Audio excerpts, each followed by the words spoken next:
Helen of Sparta ആ കുട്ടി അവളുടെ പ്രായം നോക്കൂ, അവളുടെ ഒരു ക്യാരക്ടർ, ഇതൊക്കെ സ്വന്തം കണ്ണാടിയെ നോക്കിയിട്ട് ഇതൊക്കെ ഒന്ന് പറഞ്ഞിട്ട് വല്ലപ്പോഴൊക്കെ റെക്കോർഡ് ചെയ്ത് കുട്ടി ഇതൊക്കെ കേൾക്കുന്നുണ്ടെന്ന് എനിക്കറിയാം. എന്തും ആയിക്കോട്ടെ. ഇപ്പൊ ജാസി അവരെ കുറിച്ച് ജാനു മോശം പറഞ്ഞു, അങ്ങനെ ഒരു വേർഡ് സംസാരിച്ചു. ജാനുവിനെ വിളിച്ച് അവൾക്ക് ചോദിക്കാം, you are A famous celebrity artist, makeup artist ആണ്, ആരും അറിയാത്തൊരു വ്യക്തിയല്ല, അതിന്റെ ബിഗ് ബോസ് സെലിബ്രിറ്റി ആണ്. ഒരു പൂച്ചക്കുഞ്ഞും അറിയാത്ത ആളല്ല ജാനു എന്ന് പറയുന്നത്. സ്വാഭാവികമായിട്ടും ഹെലനെ വിളിച്ച് ചോദിക്കാം, എന്താണ് എന്നെ കുറിച്ച് അങ്ങനെ പറയാനൊരു കാര്യം. ഇവർക്ക് ഇങ്ങനൊരു വീഡിയോ ഇടുന്നതിന് മുൻപ് ഉറപ്പായിട്ടും വിളിച്ച് ചോദിക്കാം. കാരണം ജാനുവിന് ഹെലനുമായിട്ട് ഒരു ബന്ധവുമില്ല, നിങ്ങൾ തമ്മിൽ വഴക്കില്ല, നിങ്ങൾ തമ്മിൽ സംസാരിച്ചിട്ടില്ല, ഒരു കണക്ഷനും ഇല്ല.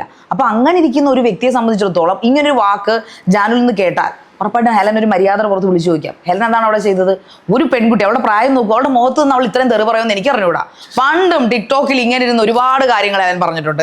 എനിക്ക് സത്യത്തിൽ എന്നെങ്കിലും ഒരിക്കൽ ഞാനൊരു ചാനൽ തുടങ്ങുമ്പോൾ രണ്ടെണ്ണം പറയണമെന്ന് ഞാൻ കരുതിയിട്ടുണ്ട്. എന്നെ ഒന്നും പറയാത്തതുകൊണ്ട് ഞാനൊന്നും പറയുന്നില്ല. ഇങ്ങനെ ആയിരിക്കത്തില്ല ഞാൻ പ്രതികരിക്കുക, ഞാൻ വിളിക്കത്തൊന്നുമില്ല അവളെ നമ്പർ എടുത്ത്. സീരിയസ്ലി എനിക്ക് ഹെലൻ എന്ന് പറഞ്ഞ കുട്ടിയോട് ഒരു ഇവളെ കാണാൻ നല്ല സുന്ദരി കുട്ടിയാണ്, നല്ല മിടുക്കി കുട്ടിയാണ്, എന്തിനാണ് അവൾ ഇങ്ങനെയൊക്കെ ഇരുന്ന് തെറി പറയുന്നത് എനിക്ക് മനസ്സിലാവുന്നില്ല. വൈ? ജാനു കാണിക്കുന്ന ഒരു കൾച്ചർ. ജാനു വിളിച്ചു, അവരോട് സോറി പറഞ്ഞു, നിങ്ങൾ തെറ്റിദ്ധാരണ, ആ ഒരു കൾച്ചർ അതുപോലും ആ കുട്ടി കാണിച്ചില്ലെന്ന് സത്യത്തിൽ എനിക്ക് വിഷമം തോന്നി. അവൾ പൈസ ഉണ്ടാക്കാൻ വേണ്ടിയിട്ടാണോ ഈ ചാനൽ തുറന്നു വെച്ചിട്ട് ഇങ്ങനെയൊക്കെ കാണിക്കുന്നത്?